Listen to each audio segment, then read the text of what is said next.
உங்கள் அனைவருக்கும் ஒருமுறை கூட இனிய உயிர்த்தெழுந்த திருநாள் நல்வாழ்த்துக்களை தெரிவித்துக் கொள்கின்றேன். ஆண்டவர் தாமே உங்கள் ஒவ்வொருவரையும் தொடர்ந்து ஆசீர்வதித்து வழிநடத்துவாராக. இந்த நாளிலும் சற்று நேர சிந்தனைக்கு ஆதாரமாக தெரிந்து கொண்ட திருவசனம், நாம் பாடமாக படிக்க கேட்ட மார்க் எழுதிய நற்செய்தி நூல் 16வது அதிகாரத்தின் 6வது வசனம்.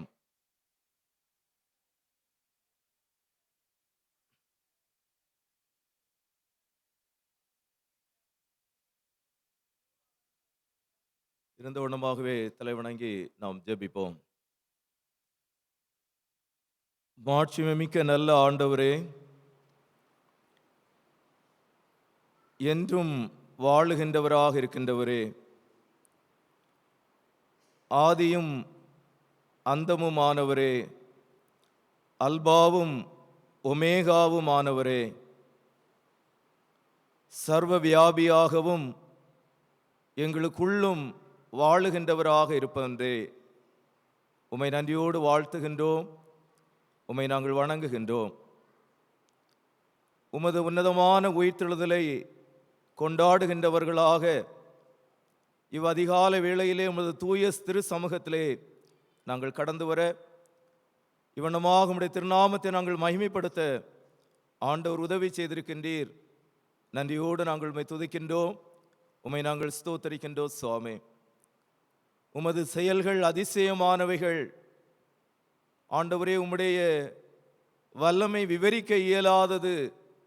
அவைகள் எல்லாவற்றையும் எண்ணியவர்களாக உமது திரு சமூகத்திலே நாங்கள் கடந்து வந்து இந்த நாளில் உம்முடைய திருவார்த்தைகளை நாங்கள் சிந்திக்கின்ற போது உமது வேதத்தின் மகத்துவங்களை நாங்கள் கண்டுகொள்ளும்படியாக ஆண்டவர் எங்களுடைய அகக்கண்களை திறந்து எங்களோடு இடைபடுகின்ற, எங்களோடு பேசுகின்ற அனுபவத்தை சொந்தமாக்கி கொள்ள ஆண்டவர் உதவி செய்ய வேண்டும் என்று ஜெபிக்கின்றோம். இந்த நாளுக்குரிய சிந்தனைகளை எல்லாம் ஆண்டவர் எங்களுக்கு ஆசீர்வதித்து தாரும். ஆண்டவரே, உம்முடைய உன்னதமான உயிர்ப்பிற்கு உயிர் துடிப்புள்ள சாட்சிகளாக நாங்கள் வாழ்வதற்கு வேண்டிய சத்துவத்தையும் பலத்தையும் உமது திரு சமூகத்திலிருந்து இந்த நாளில் நாங்கள் சொந்தமாக்கி கொள்ளவும் ஆண்டவர் கிருபை செய்ய வேண்டும் என்று ஜெபிக்கின்றோம்.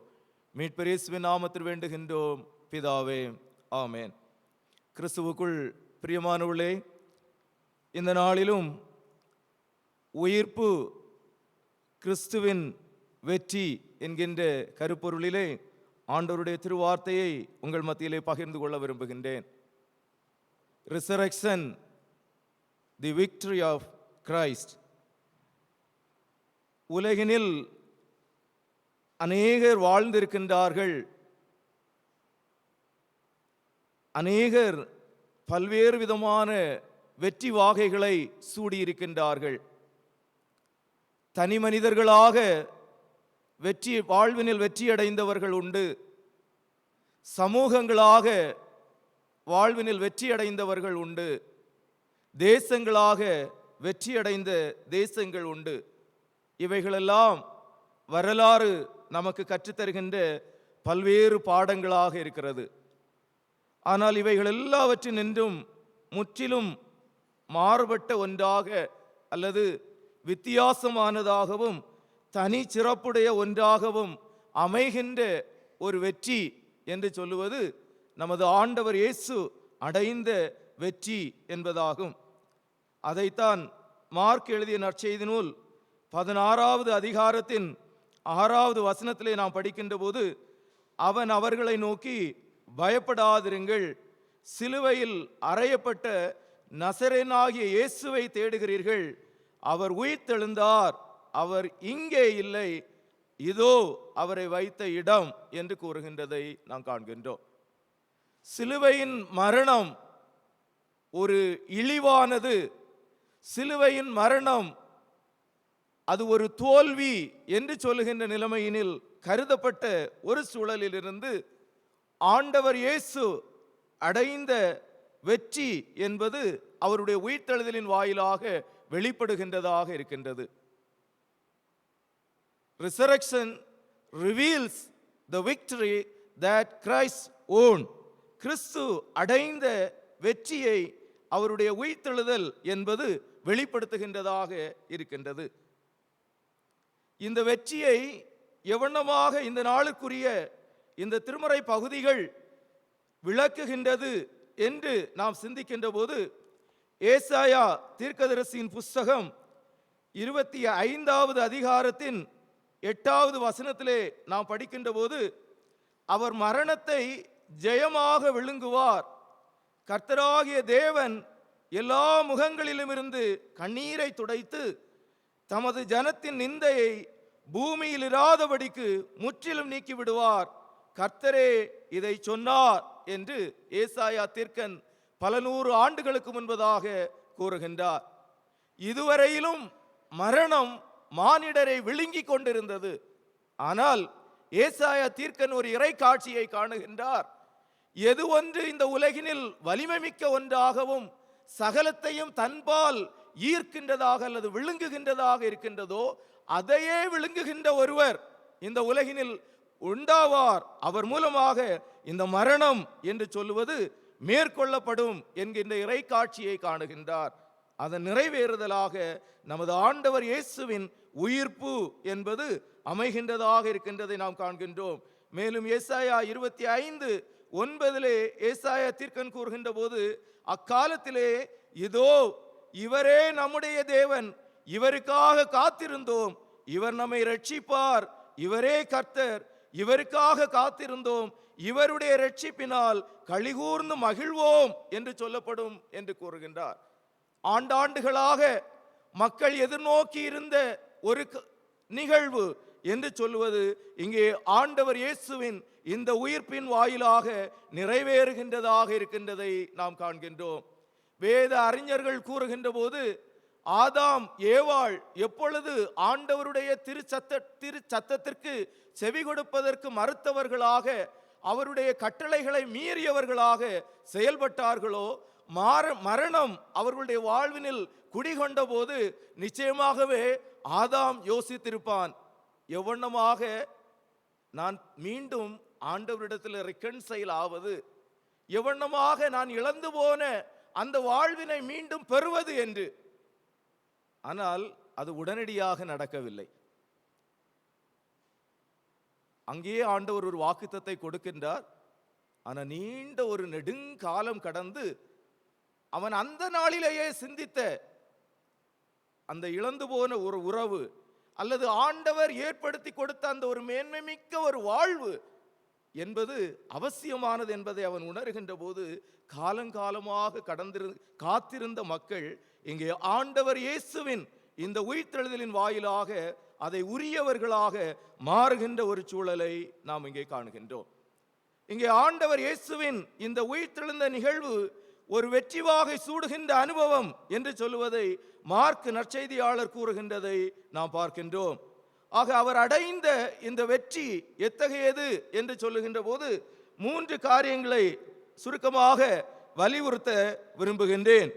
முதலாவதாக, ஆண்டவர் இங்கே இந்த உயிர்ப்பின் நிகழ்வின் வாயிலாக அடைகின்ற வெற்றி என்று சொல்லுவது, அது அழிவின் சக்திகளின் மீது ஆண்டவர் அடைகின்ற ஒரு வெற்றியாக இருக்கின்றது. அழிவின் சக்திகளின் மேல் ஆண்டவர் அடைகின்ற ஒரு வெற்றி.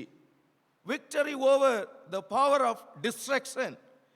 அழிக்கின்ற சக்திகளின் மேல் ஆண்டவர் வெற்றிவாகை சூடுகின்றவராக இருக்கின்றார்.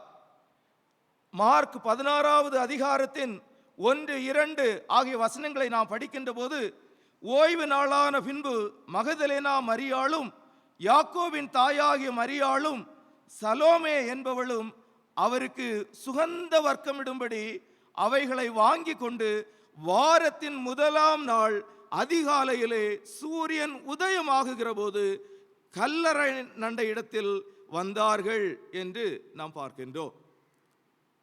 Early in the morning, on the first day of the week, they came to the tomb.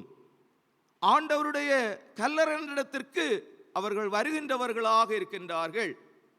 ஆக இங்கே ஆண்டவர் இயேசுவின் உயிர்த்தெழுதல் என்று சொல்லுவது ஒரு கல்லறையை மையமாக கொண்டதாக அமைகின்றதை நாம் பார்க்கின்றோம். பல நிலைமைகளிலே நாம் கல்லறையை கடந்து செல்கின்றவர்களாக இருக்கின்றோம். சிலர் அனுதினமும் தங்களுடைய பிரயாண பாதையிலே கல்லறைகள் அமைந்திருக்கக்கூடிய இடங்களை கடந்து செல்கின்றவர்களாக இருக்கலாம். அல்லது சிலர் ஏதோ ஒரு வாழ்வின் சூழலிலே கல்லறை தோட்டத்திற்கு சென்று வருகின்றவர்களாக இருக்கலாம். எப்படியாயினும் பல்வேறு விதமான சூழ்நிலைகளிலே கல்லறை இருக்கின்ற இடங்களுக்கு நாம் சென்று வருகின்றவர்களாக இருக்கின்றோம். பொதுவாக கல்லறை இருக்கக்கூடிய இடத்திற்கு நாம் செல்லுகின்ற போது அங்கே நாம் பெறுகின்ற ஒரு அனுபவம் என்ன என்று சொல்லுகின்ற போது, நிசப்தமான அமைதியான ஒரு இடம், ஆரவாரங்கள் அற்ற இடம், அங்கிருந்து எந்த விதமான மறுமொழியையும் எதிர்பார்க்க இயலாத ஒரு இடம். You may talk anything, but you won't get any response from that place என்று சொல்லுகின்ற நிலைமையினில் பலர் கல்லறையை தேடி செல்கின்றவர்களாக, பலர் தங்களுடைய வாழ்வின் சூழ்நிலைகளிலே கல்லறை இடங்களுக்கு சென்று கண்ணீர் வடிக்கின்றவர்களாக, மெழுகுவர்த்திகளை ஏற்றுகின்றவர்களாக இன்றும் நாம் வாழுகின்ற சமகாலத்திலே மக்கள் செயல்படுகின்றவர்களாக இருக்கின்றார்கள். நாம் யதார்த்தமாக நமது தேசத்தின் வாழ்வினில் அல்லது மக்களின் வாழ்வினில் காணுகின்ற அனுபவங்களாகவே அவைகள் இருக்கின்றது. அதுபோலவே இங்கே ஆண்டவர் இயேசு கல்வாரி சிலுவையிலே முழு மனுக்குலத்திற்குமான மீட்பின் திட்டத்தை நிறைவேற்றியவராக மாண்டிருக்கக்கூடிய ஒரு சூழலில் அவர் வைக்கப்பட்ட ஒரு இடம் என்று சொல்லுவது கல்லறையாக அமைந்தது. அன்றைய ரோம சாம்ராஜ்யத்தின் ஒழுங்குமுறைமையினில் சிலுவையினில் மரிக்கின்ற ஒருவருக்கு ஒரு சிறப்பான அடக்கம் என்று சொல்லுவது கொடுக்கப்படாத ஒன்றாக இருந்தது. அநேக நேரங்களிலே அவர்களுடைய சரீரம் சிலுவையிலேயே தொங்கவிடப்படுவதாக, பறவைகளுக்கு இரையாக கொடுக்கப்படுவதாக, அல்லது கிதரோன் ஆற்றங்கரையிலே அந்த சரீரமானது தூக்கி வீசப்படுகின்ற ஒன்றாக, மிருகங்களுக்கும் பறவைகளுக்கும் பட்சணமாகின்ற ஒன்றாக அது திகழ்ந்தது. ஆனால் ஆண்டவர் இயேசுவின் மரணம் என்று சொல்லுவது காகைகளுக்கும் காட்டு மிருகங்களுக்கும் தன்னுடைய சரீரத்தை இரையாக கொடுக்கின்ற ஒன்று அல்ல. மாறாக விசுவாச சமூகத்தோடு தனது இரத்தத்தையும் தனது சரீரத்தையும் பகிர்ந்து கொள்ளுகின்ற அனுபவமாக அது இருக்கின்றது. ஆகவே அவருடைய சிலுவை மரணத்தை தொடர்ந்து அவருடைய சரீரமானது சிறப்பான ஒரு அடக்கம் செய்யப்பட்டது என்பதை வரலாறும் நமக்கு கற்றுத்தருகின்றது. நம்முடைய திருமறையின் நல்வார்த்தைகளும் நாம் அறிக்கையிடுகின்ற விசுவாச அறிக்கைகளும் அவைகளை வெளிப்படுத்துகின்றதாக இருக்கின்றது. ஒவ்வொரு ஆராதனையிலும் நாம் அறிக்கை செய்கின்ற விசுவாச பிரமாணத்திலே 2 வரலாற்று நபர்களுடைய பெயர்களை நாம் உச்சரிக்கின்றவர்களாக இருக்கின்றோம். ஆண்டவருடைய பெயர்களுக்கு அடுத்தபடியாக ஒன்று மரியன்னை. தான் இந்த உலகினில் வெளிப்படுவதற்கு தனது கற்பத்தை ஒரு பாத்திரமாக கொடுத்தவர் மரியன்னை. எல்லா விசுவாச பிரமாணத்திலும் நாம் அவருடைய பெயரினை உச்சரிக்கின்றவராக இருக்கின்றோம். அடுத்ததாக நாம் உச்சரிக்கின்ற ஒரு பெயர் பொந்தியு பிலாத்து. ஆக பொந்தியு பிலாத்து, பைலட் பொந்தியஸ் என்று சொல்லுகின்ற நிலைமையினில் அவருடைய வரலாற்று காலத்திலே ஆண்டவர் சிலுவையிலே அடைந்த ஒரு மரணம், அந்த மரணத்தின் தொடர்ச்சியாக அவர் கல்லறையிலே அடக்கம் செய்யப்பட்டார் என்று சொல்லுவதை நாம் நம்முடைய விசுவாசத்திலே அறிக்கை செய்கின்றவர்களாக இருக்கின்றோம்.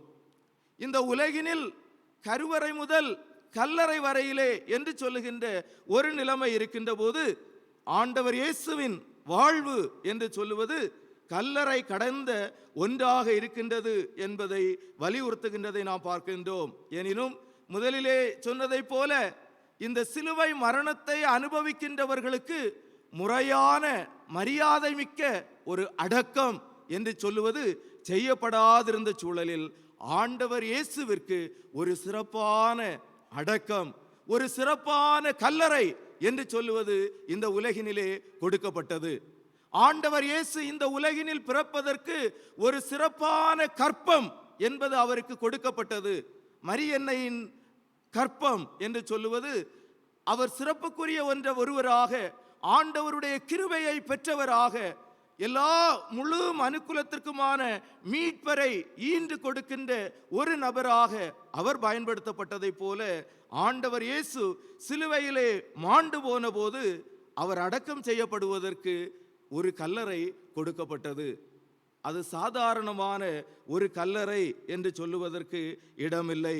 மாறாக அது ஒரு சிறப்பு வாய்ந்த கல்லறை என்று சொல்லலாம். ஏனென்று சொன்னால் மத்தேயு எழுதிய நற்செய்தி நூலில் நாம் படிக்கும்போது, மத்தேயு எழுதிய நற்செய்தி நூல் 27வது அதிகாரத்தின் 57வது வசனத்தை 58வது வசனத்தையும் நாம் அதை தொடர்ந்து வருகின்ற வசனங்களை நாம் படிக்கின்ற போது, மேத்யூ சாப்டர் 27 verse 57 onwards, சாயங்காலம் ஆனபோது இயேசுவுக்கு சீசனும் ஐஸ்வர்யவானுமாய் இருந்த யோசேப்பு என்னும் பெயர் கொண்ட அரிமத்தியா ஊரானாகிய ஒரு மனுஷன் வந்து பிலாத்துவினிடத்தில் போய் இயேசுவின் சரீரத்தை கேட்டான். அப்பொழுது சரீரத்தை கொடுக்கும்படி பிலாத்து கட்டளையிட்டான். He was dare enough to face Pontius Pilate and to ask for the body of Christ. இன்னும் பிற நற்செய்தி நூற்களோடு நீங்கள் ஒப்பிட்டு படித்தீர்கள் என்று சொன்னால், அவன் துணிந்து பிலாத்துவினிடத்தில் சென்று இயேசுவின் சரீரத்தை கேட்டான் என்று சொல்லி திருமறை நமக்கு கற்பிக்கின்றது. பறவைகளுக்கும் மிருகங்களுக்கும் இரையாக கொடுக்கப்பட வேண்டிய ஒரு சரீரத்தை துணிவோடு சென்று கேட்கின்றான், உரிமை கோருகின்றான் என்று சொல்லுகின்ற போது, ஆண்டவர்பால் அவன் கொண்டிருந்த பற்று, ஆண்டவர்பால் அவன் கொண்டிருந்த விசுவாசம். ஏனெனில் திருமறை நமக்கு கற்பிக்கின்றது, அவன் ஆண்டவருடைய ஒரு சீசன் என்று சொல்லுகின்ற நிலைமையிலே 57வது வசனத்திலே இயேசுவுக்கு சீசனும் ஐஸ்வர்யவானுமாய் இருந்த, ஐஸ்வர்யவான்கள் பரலோக ராஜ்யத்திலே பிரவேசிப்பது அரிது என்று சொன்ன ஆண்டவருக்கு ஐஸ்வர்யவானும் சீசனாக இருந்திருக்கின்றார். That is the beauty of Christ's ministry. கிறிஸ்துவினுடைய ஊழியத்தினுடைய சிறப்பு என்று சொல்லுகின்ற நிலைமையிலே இங்கே இந்த யோசேப்பு அமைகின்றதை, அதாவது இந்த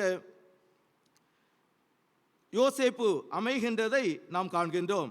ஆக அவன் தொடர்ந்து 59வது வசனத்திலே நாம் படிக்கின்ற போது, யோசேப்பு அந்த சரீரத்தை எடுத்து தூயதான மெல்லிய துப்பட்டியிலே சுற்றி தான் கல்வரையில் வெட்டியிருந்த தன்னுடைய புதிய கல்லறையிலே அதை வைத்து, தனக்குன்னு சொல்லி ஒரு பெரிய செல்வந்தன், ஜஸ்ட் இமேஜின், யோசித்து பாருங்க.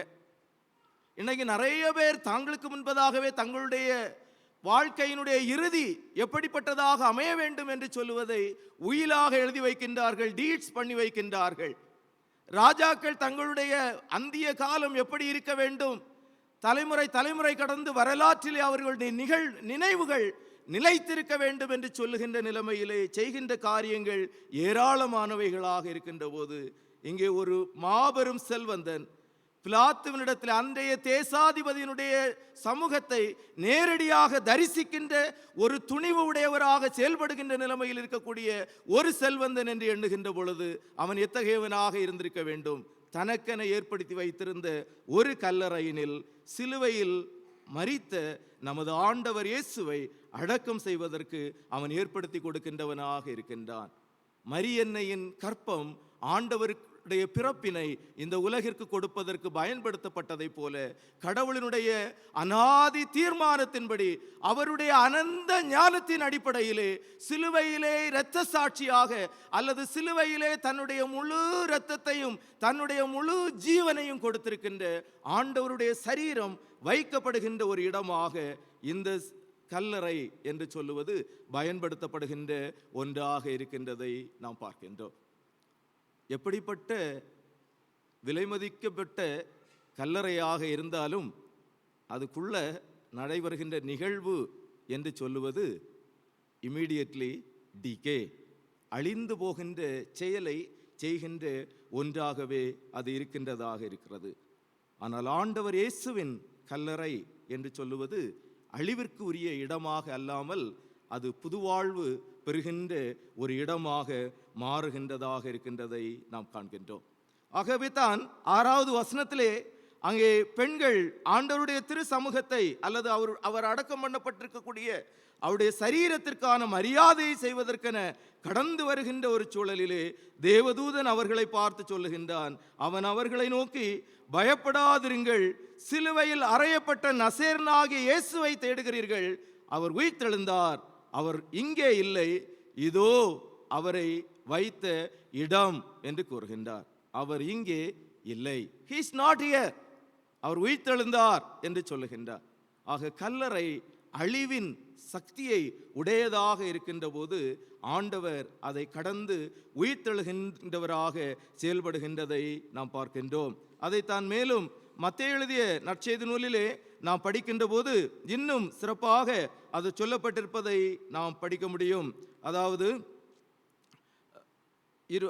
மத்தேயு 28வது அதிகாரத்தின் 6வது வசனத்தை நாம் படிக்கின்ற போது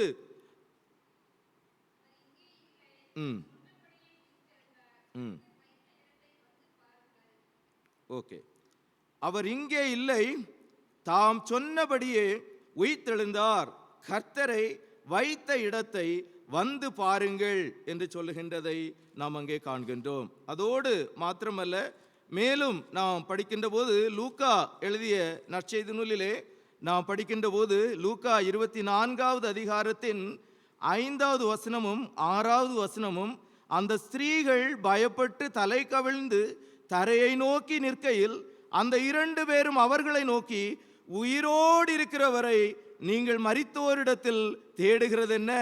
அவர் இங்கே இல்லை, அவர் உயிர்த்தெழுந்தார். உயிரோடு இருக்கிறவரை மரித்தோரிடத்தில் தேடுகிறது என்ன என்று கூறுகின்றார். அப்படி என்று சொன்னால் இந்த கல்லறைக்கு அவர் மீது அதிகாரம் செலுத்துவதற்கு இடமில்லை. அந்த கல்லறையினால் அவருடைய சரீரத்தை ஒன்றும் செய்ய இயலவில்லை என்று கூறுகின்றதை நாம் காண்கின்றோம். ஆக இந்த கல்லறையினில் வைக்கப்படுகின்ற ஒரு அனுபவம் என்று சொல்லுவது விதைக்கப்படுவதற்கு இணையானதாக இருக்கின்றது.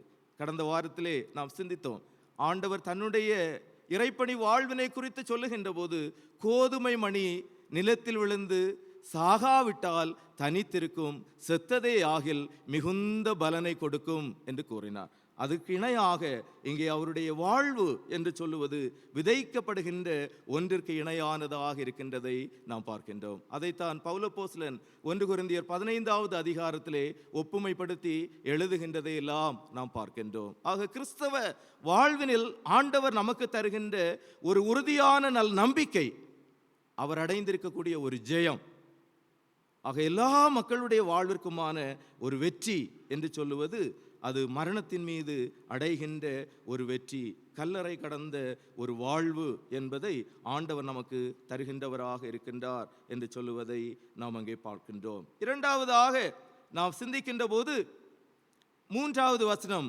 மார்க் 17வது அதிகாரத்தின் 3வது வசனத்தையும் 4வது வசனத்தையும் நாம் படிக்கின்ற போது, கல்லறையின் வாசலில் இருக்கிற கல்லை நமக்காக எவன் புரட்டி தள்ளுவான் என்று ஒருவரோடு ஒருவர் சொல்லிக் கொண்டார்கள். அந்த கல் மிகவும் பெரிதாயிருந்தது. அவர்கள் ஏறிட்டு பார்க்கிற போது அது தள்ளப்பட்டிருக்க கண்டார்கள் என்று நாம் காண்கின்றோம். ஆக இந்த ஒரு புதிய கல்லறையை யோசேப்பு ஆண்டவருக்கு ஏற்படுத்தி கொடுக்கின்றார்.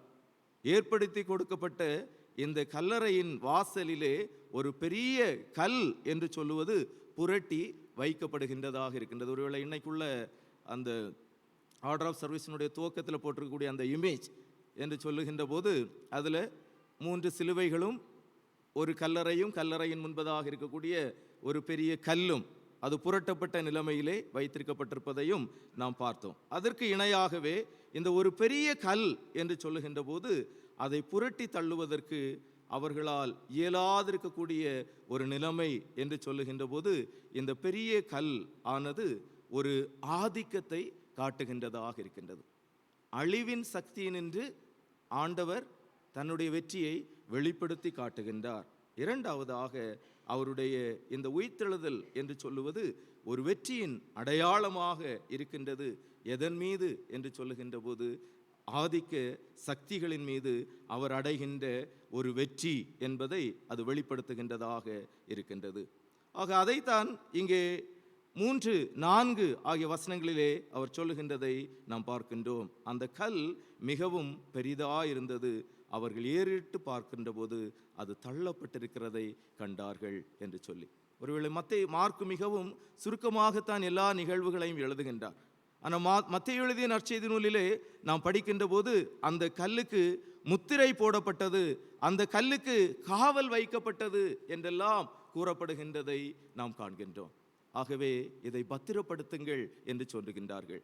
ஒருவேளை அந்த நிகழ்வுகளை நீங்கள் படித்தீங்கன்னு சொன்னால் 3வது நாளிலே அவர் உயிர்த்தெழுந்திருப்பார் என்று சொல்லுகின்ற செய்தியை அவர்கள் நினைவு கூறுகின்றவர்களாக அந்த கல்லுக்கு முத்திரை போட்டு அதை பாதுகாக்கின்ற நிகழ்வுகள் என்று சொல்லி மத்தேயு எழுதிய நற்செய்தி நூலிலே குறிப்பிடுகின்றார்.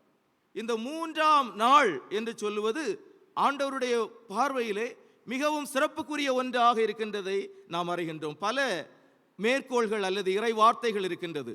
ஒன்று, ஆண்டவர் இயேசு எருசலேம் தேவாலயத்திற்கு அவருடைய பெற்றோரோடு கூட ஒவ்வொரு வருஷமும் பஸ்கா பண்டிகையை ஆசரிப்பதற்காக சென்றார். அப்போது எருசலேமில் அவர் இருந்த நிகழ்வினை குறித்து லூக்கா எழுதிய நற்செய்தி நூல் 2வது அதிகாரத்தின் 41வது வசனத்திலிருந்து நாம் படிக்க முடியும். Look chapter 2 verse 41. அவருடைய தாய் தகப்பன்மார் வருஷந்தோறும் பஸ்கா பண்டிகையில் எருசலேமுக்கு போவார்கள். அவருக்கு 12 வயதான போது அவர்கள் அந்த பண்டிகை முறைமையின்படி எருசலேமுக்கு போய் பண்டிகை நாட்கள் முடிந்து திரும்பி வருகின்ற போது பிள்ளையாகிய இயேசு எருசலேமிலே இருந்து விட்டார். தாய் தகப்பன்மாருக்கு தெரியாதிருந்தது. 3ஆம் நாள் கழிந்து அவரை எருசலேமிலே கண்டுபிடிக்கின்றார்கள். மகனே, நீ ஏன் எங்களுக்கு இப்படி செய்தா என்று கேட்கின்ற போது, என் பிதாவுக்கு அடுத்தவைகளில் நான் இருக்க வேண்டாம் என்று உங்களுக்கு தெரியாதா என்று கேட்கின்ற வினாக்களை எல்லாம் ஆண்டவர் அவருக்கு முன்பதாக வைக்கின்றார். இன்னும் யோவான் எழுதிய நற்செய்தி நூல் 2வது அதிகாரத்திலே நாம் படிக்கின்ற போது 3 நாளைக்கு பின்பு கானா ஊரிலே ஒரு கல்யாணம் நடந்தது என்று ஆண்டவர் கூறுகின்றார். அந்த கல்யாணத்தில் ஆண்டவர் தன்னுடைய முதலாவது மகிமையை தண்ணீரை திராட்சரசமாக மாற்றி வெளிப்படுத்தினார் என்று கூறப்படுகின்றது. After 3 days he magnified or glorified his name. அதே போல ஆண்டவருடைய அருட்பணி வாழ்வில் அநேகர் ஆண்டவரிடத்தில் வந்து கேட்குறாங்க, எங்களுக்கு ஒரு அடையாளத்தை காட்டணும்னு சொன்னாங்க. So as a sign to believe, உம்மை நாங்கள் நம்புவதற்கு, உம்மை நாங்கள் விசுவாசிப்பதற்கு எங்களுக்கு ஒரு அடையாளத்தை காட்டும் என்று கேட்டார்கள். ஆண்டவர் சொன்னார், ஒரு அடையாளமும் இல்லை, ஆனால் ஒரே ஒரு அடையாளத்தை தரேன்னு சொன்னார். அந்த அடையாளம் என்னது? யோனாவின் அடையாளத்தை உங்களுக்கு தரேன்னு சொன்னார். யோனா எப்படி 3 நாள் இரவும் பகலும் பூமியினுடைய மடியில் இருந்தாரோ அதுபோல மனுஷகுமாரனும் இருப்பார் என்று சொல்லுகின்ற ஒரு செய்தியை ஒரு அடையாளமாக ஆண்டவர் இயேசு அங்கே கொடுக்கின்றார். ஆக இந்த கல்லறை என்று சொல்லுவது இங்கே ஒரு விதமான ஆதிக்கத்தை தன்னுடைய கொண்டிருக்கின்ற போது ஆண்டவர் அதை புரட்டி தள்ளுகின்றவராகவும் அதன் வழியாக புதிய டைரக்ஷன்ஸை ஏற்படுத்தி கொடுக்கின்றவராகவும் இருக்கின்றார். யோனாவின் அடையாளம் நமக்கு கற்றுத்தருகின்ற ஒன்று. நீ எங்க போனோம்? தர்சிசுகா, நினிவேகா? எங்க போனோன்னு சொன்னாரு? நினிவேக்கு போனோன்னு சொன்னார். ஆனால் யோனா எங்கே போனார்?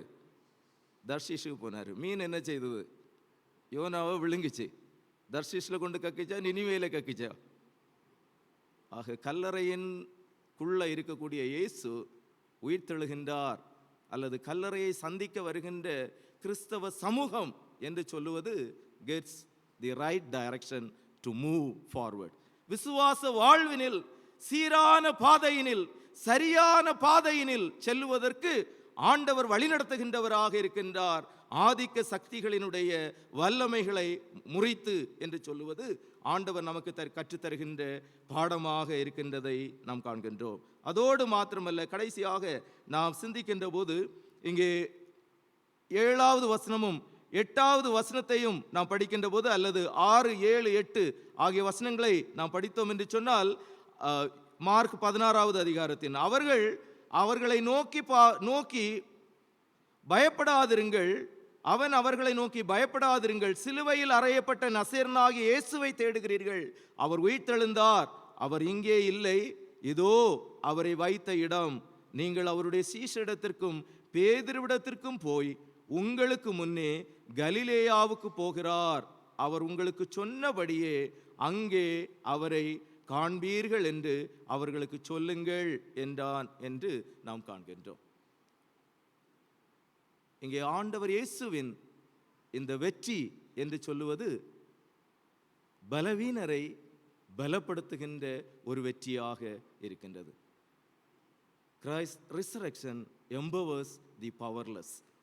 ஆண்டவர் அடைகின்ற ஒரு வெற்றி என்று சொல்லுவது பலவீனமானவர்களை பலப்படுத்தி அவருடைய நாமத்திற்கு மகிமையாக பயன்படுத்துகின்ற ஒன்றாக இருக்கின்றதை நாம் காண்கின்றோம். இங்கே ஆண்டவர் இயேசுவின் இந்த உயிர்த்தெழுந்த நிகழ்விற்கு முதல் சாட்சிகளாக அமைகின்றவர்கள் என்று மார்க் நற்செய்தியாளர் கூறுகின்றவர் 3 பெண்மணிகளாக இருக்கின்றார்கள். மகதலேனா மரியாளும், யாக்கோபின் தாயாகிய மரியாளும், சலோமே என்பவளுமே என்று கூறப்படுகின்றதை நாம் காண்கின்றோம். இவர்களை குறித்து திருமறை கூறுகின்ற போது ஆண்டவர் இயேசு கலிலேய திருப்பணியை துவங்கிய போதே அவரோடு இணைந்து அவர்கள் பணிவிடை ஆற்றினவர்களாக இருக்கின்றார்கள். இயேசுவானவர் எப்பொழுது கலிலேயாவில் இருந்து தன்னுடைய முகத்தை திருப்பி எருசலேமை நோக்கிய ஒரு பிரயாணத்தை மேற்கொண்டாரோ, அவருடைய மிஷன் டுவர்ட்ஸ் ஜெருசலேம், எருசலேமை நோக்கிய அருட்பணிக்கென ஆண்டவர் தன்னுடைய முகத்தை திருப்பி ஒவ்வொரு நாளும் முன்னேறி வருகின்ற போது இந்த பெண்மணிகள் எல்லாம் ஆண்டவருடைய ஊழிய பாதையிலே அவரை பின்பற்றினவர்களாக இருந்தவர்கள். இந்த பெண்மணிகள் எல்லாம் ஆண்டவருடைய சீடர்கள் உமக்காக எனது ஜீவனையும் கொடுப்பேன் என்று கூறி ஓடி ஒளிந்த பின்பும் சிலுவையின் அடிவாரத்திலேயே நின்றவர்கள். சமூகத்தில் நடைபெறுகின்ற எல்லா நிகழ்வுகளையும், ஆண்டவர் இயேசுவிற்கு இழைக்கப்படுகின்ற எல்லா அநீதிகளையும் தங்கள் கண்களெதிரே கண்டவர்களாக அனைத்திற்கும் சாட்சியாக நிற்கின்றவர்கள். இந்த கல்லறையின் அனுபவத்திற்கும் அவர்களையே ஆண்டவர் சாட்சியாக ஏற்படுத்துகின்றவராக இருக்கின்றார். ஆக இந்த பெண்மணிகளை கொண்டு அவருடைய சீடர்களுக்கும் நற்செய்தி என்று சொல்லுவது கொண்டு செல்லப்படுகின்ற ஒன்றாக இருக்கின்றதை நாம் பார்க்கின்றோம். ஆக கிறிஸ்துவினுடைய உயிர்ப்பு பலவீனமானவர்களை பலப்படுத்துகின்றதாக இருக்கின்றது. அந்த பலப்படுத்துதல் ஒரு பெரிய மாற்றத்தை சமூகத்திலே ஏற்படுத்துகின்றதாக இருக்கின்றது. இன்று உயிர்ப்பின் பண்டிகையை, கிறிஸ்துவினுடைய உயிர்ப்பின் பண்டிகையை கொண்டாடுகின்ற நாம் ஆண்டவருடைய பலப்படுத்தப்படுகின்ற அனுபவத்தை வாழ்வினில் அடைந்திருக்கின்றோமா என்பதை நாம் சிந்தித்து பார்க்க அழைக்கப்படுகின்றவர்களாக இருக்கின்றோம். பலவீனமானவர்களாக கருதப்படுகின்றவர்களுக்கு ஆண்டவரின் நற்செய்தியை கொண்டு சென்று அவர்களை பலப்படுத்துகின்ற பணியிலே நாம் ஈடுபடுகின்றோமா என்பதையும் நாம் எண்ணி பார்க்க அழைக்கப்படுகின்றவர்களாக இருக்கின்றோம்.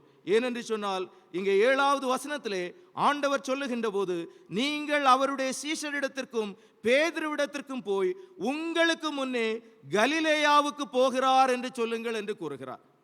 As earlier he said, he is marching forward to Galilee என்று சொல்லுகின்றார். ஆக ஆண்டவர் இயேசுவே உயிர்த்தெழுந்தவராக பலவீனமானவர்களை பலப்படுத்துவதற்காக செல்லுகின்ற போது அவரோடு இணைந்து செயல்படுகின்ற அவரது சமூகமும் இந்த கலிலேய திருப்பணியை மேற்கொள்வதற்கு அழைக்கின்றதை நாம் காண்கின்றோம். ஆக பவுல் அப்போஸ்தலன் கொலோசியருக்கு எழுதிய நிருபத்திலே கூறுகின்ற போது, ஆண்டவர் இயேசுவின் சிலுவை மரணமானது சகலத்தையும் வெளியரங்கமான கோலமாக்கி சிலுவையின் மீது வெற்றி சிறந்தார் என்று குறிப்பிடுகின்றார். ஆக அவனமாக ஒரு வெற்றி சிறந்திருக்கின்ற ஆண்டவர் அவருடைய உயிர்ப்பினை ஒரு பண்டிகையாக இந்த நாளிலே நாம் கொண்டாடுகின்ற போது, அந்த பண்டிகை அல்லது அந்த விசுவாசமானது நம்முடைய கிறிஸ்தவ வாழ்விற்கான அடித்தளமாக இருக்கின்ற போது, இந்த கொண்டாட்டமானது நமது வாழ்வினில் இருக்கக்கூடிய எல்லா விதமான அழிவின் சக்திகளின் மீது இருந்தும் ஆண்டவர் நமக்கு தருகின்ற ஒரு வெற்றியாக அது இருக்கின்றது. இந்த வெற்றி என்று சொல்லுவது எல்லா விதமான ஆதிக்கங்களின் மீதும் இருந்தும் ஆண்டவர் நமக்கு தருகின்ற ஒரு வெற்றியாக இருக்கின்றது. இந்த வெற்றி என்று சொல்லுவது அது பலவீனமானவர்களை பலப்படுத்துகின்ற ஒரு வெற்றியாக இருக்கின்றது. அத்தகைய ஒரு புரிதலோடு ஆண்டவர் இயேசுவின் உயிர்ப்பினை தொடர்ந்து நாம் கொண்டாடுகின்றவர்களாகவும் அவருடைய உயிர்ப்பிற்கு உன்னதமான உயிர் துடிப்புள்ள சாட்சிகளாக வாழவும் ஆண்டவர் நம்ம ஒவ்வொருவருக்கும் உதவி செய்து நம்மை மென்மேலும் ஆசீர்வதித்து வழி நடத்துவாராக. ஆமென்.